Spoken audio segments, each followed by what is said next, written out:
It was past midnight when a cop pulled over a black man driving a $200,000 Ferrari on an empty highway. No speeding. No warning. Just flashing lights and an officer already angry. Within minutes, the cop was accusing him of stealing the car, demanding he step out, hands shaking with rage. Then it happened. One reckless shove. One loud crash. And the Ferrari was destroyed. The officer reached for his cuffs. And the man calmly said, "Officer, I'm an FBI agent." What happened next ended a police career and exposed something much darker. The highway was almost empty, the kind of silence that only exists after midnight. Streetlights passed in a steady rhythm as the black Ferrari glided smoothly through the darkness, its engine humming low and controlled. The driver wasn't speeding. He wasn't swerving. He wasn't doing anything wrong. He was just driving. Inside the car, the man kept both hands on the wheel, eyes forward, calm. He had a long day and just wanted to get home. The Ferrari, worth nearly $200,000, was something he'd earned, not flashed. Tonight, it barely felt special. That's when the headlights appeared. A police cruiser slipped in behind him, close enough for the Ferrari's mirrors to catch the glare. At first, the man ignored it. Patrol cars passed all the time. But then the cruiser stayed. And stayed. Red and blue lights exploded across the road. The man's stomach tightened. Slowly, carefully, he eased onto the shoulder, signal blinking, movements deliberate, exactly how you're taught to behave when a cop pulls you over. He shut off the engine and waited. The officer stepped out fast. Too fast. Boots hit the pavement with purpose, hand already resting near his holster. His flashlight cut through the darkness, scanning the Ferrari like it didn't belong there, like he didn't belong there. "License and registration," the officer snapped, not even bothering with a greeting. The man nodded, calm, reaching slowly toward the glove compartment. "What seems to be the problem, officer?" he asked. The cop didn't answer. Instead, he leaned closer, eyes narrowing at the driver, at the car, at the scene he'd already decided didn't make sense to him. And from that moment on, this wasn't a routine traffic stop anymore.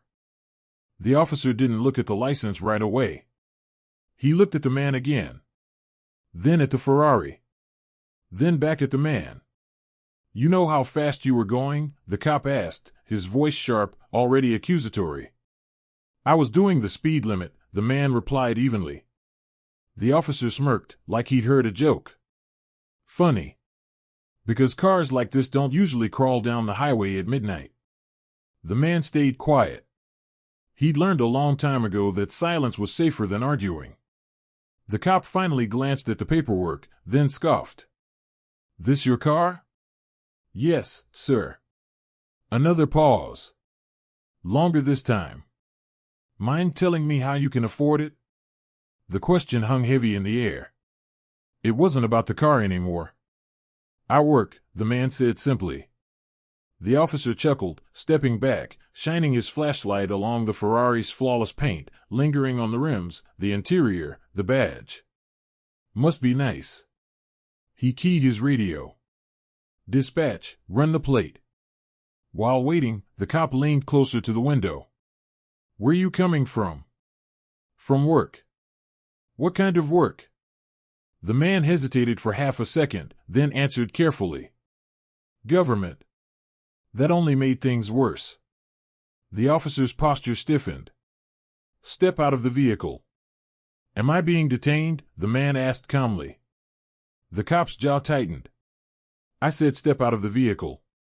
The man exhaled slowly and unbuckled his seatbelt. He opened the door with deliberate movements, keeping his hands visible. Cold air rushed in as he stepped onto the shoulder. The officer immediately moved closer, too close. "You got anything on you I should know about?" the cop asked. "No, sir." "Drugs? Weapons?" "No." The officer circled him like a predator sizing up prey. "We'll see about that." Red and blue lights reflected off the Ferrari's curves, drawing attention from passing cars now slowing down. Another cruiser's siren echoed in the distance. Backup was on the way. And whatever this stop had started as, it was already turning into something else. The backup cruiser pulled in fast, tires crunching against the gravel shoulder. Its lights added more chaos to the scene, red and blue flashing off the Ferrari's body like warning signs no one planned to read. The first officer straightened up the moment his partner stepped out. "Keep your hands where I can see them," he barked. They were already visible. The man stood still, heart pounding but face controlled. He'd been trained for moments like this, how to stay calm when adrenaline begged you to react. "I haven't done anything wrong," he said carefully. "If there's an issue, I'd like to know what it is." The officer didn't answer. Instead, he grabbed the man's arm. Not hard enough to be obvious, but hard enough to send a message. "Turn around," the cop ordered. "Officer, there's no reason to." The grip tightened. That's when the man instinctively shifted his weight, just slightly, trying to create space. It wasn't resistance. It was reflex. The officer took it personally. "Don't move," he shouted, shoving the man backward. The shove sent him stumbling into the open driver's door. His shoulder slammed against it, and the sudden force knocked the car out of park. Everything happened at once. The Ferrari rolled. Metal screamed as it lurched forward, the door snapping violently shut. The front tire hit the concrete barrier with a deafening crunch. Glass shattered. Carbon fiber cracked. The sound echoed down the highway like a gunshot. The officer jumped back, stunned. The man hit the ground hard, palms scraping against asphalt. He looked up just in time to see his Ferrari, his car, crumpled against the barrier, smoke rising from the hood. $200,000, gone in seconds. Traffic slowed. Phones came out. Someone yelled, "Yo, you got that on camera?" The officer recovered fast, too fast. He reached for his cuffs. "Put your hands behind your back," he shouted, voice shaking now. The man pushed himself up slowly, eyes locked on the destroyed Ferrari. Then he looked at the officer. And for the first time that night, his voice carried something different. Control. "Officer," he said calmly. "You need to stop right now." The cop froze, just for a second, not knowing that the next words would change everything. The officer hesitated, confusion flickering across his face like a warning light he chose to ignore. "Hands behind your back," he repeated, louder this time. The man didn't raise his voice. He didn't argue. He didn't move fast. He reached slowly into his jacket pocket. The backup officer stiffened. "Hey!" "It's okay," the man said evenly, stopping mid-motion. "I'm not reaching for anything. I just need you to listen." The first officer stepped closer, jaw clenched. "You don't get to tell me what's okay." The man met his eyes. "I'm an FBI agent." Silence. Not the comfortable kind. The dangerous kind. The officer laughed once. A sharp, nervous sound. "Yeah? And I'm the president." "I'm serious," the man replied. "I can give you my badge number. Call it in. Ask for a supervisor." The backup officer glanced at his partner, then at the wrecked Ferrari, then back at the man. Something about the way he spoke, measured, trained, didn't match the situation. The first officer scoffed. "You think that's gonna save you?" "Just do your job," the man said calmly. The officer keyed his radio, irritation bleeding into his voice. "Dispatch, I've got a subject claiming he's federal. Run a name check." The radio crackled. Seconds passed. Then more. Dispatch came back quieter than before. "Stand by." The officer shifted his weight. The swagger in his stance was gone now, replaced by tension he couldn't hide. Another pause. Confirming, subject is active federal law enforcement. The words hit the air like a physical force. The backup officer straightened instantly. "Wait, what?" The radio continued. "Requesting supervisor on scene." FBI liaison notified. The first officer's face drained of color. He looked at the man again, really looked at him this time, not as a suspect, not as a problem, but as something far more dangerous to his career. The man adjusted his jacket, hand still visible. "I asked you to stop," he said quietly. And for the first time that night, the officer didn't have anything to say. The supervisor arrived 10 minutes later, but it felt like an hour. A marked SUV pulled in behind the cruisers, lights flashing softer now, almost restrained. A senior officer stepped out, older, calmer, eyes already scanning the scene, the wrecked Ferrari, the gathered onlookers, the phone still recording. He walked straight past the first officer. "Sir," he said to the man, respectful, lowering his voice. "Are you okay?"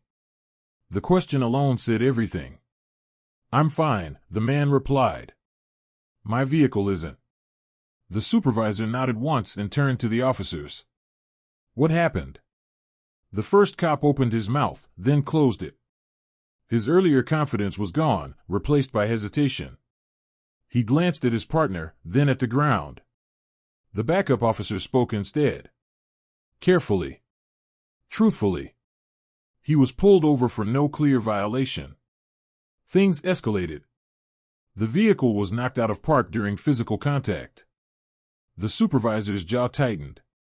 "Body cams?" he asked. Both officers nodded.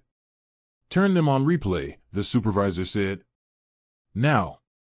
They stood there, under flashing lights and watching phones, as the footage rolled back, voices sharp, commands overlapping, the shove, the stumble, the unmistakable sound of impact.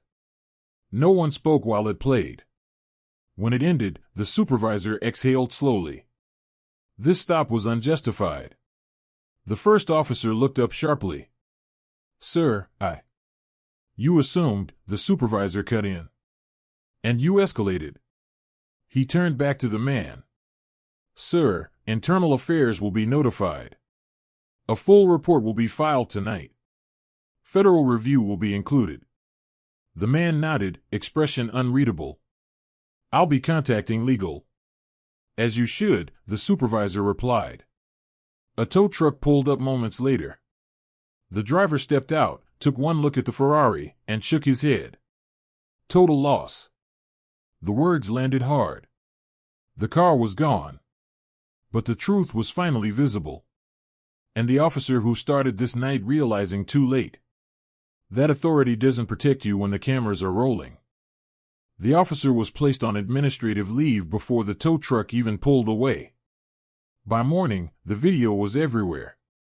Clips of flashing lights, the shove, the crash, and the moment the radio confirmed federal credentials spread across the internet like wildfire. News outlets ran the story on a loop. Comment sections exploded. The department released a short statement. Carefully worded. Emotionless. An internal investigation is underway. Internal Affairs moved fast. So did the FBI. What started as a traffic stop turned into a federal civil rights investigation. Bodycam footage contradicted the officer's report line by line. Witness videos filled in everything the official story left out. The lawsuit followed within weeks. The Ferrari was replaced. Insurance covered the metal, but not the moment. Not the fear. Not the humiliation of being treated like a criminal for simply existing in the wrong place, in the wrong car, at the wrong time. The officer never returned to patrol. Some said he resigned. Others said he was terminated quietly. The department never clarified. What they did change was their tone, suddenly talking about training, bias, and accountability. But for the man at the center of it all, the question lingered. What if he hadn't been FBI?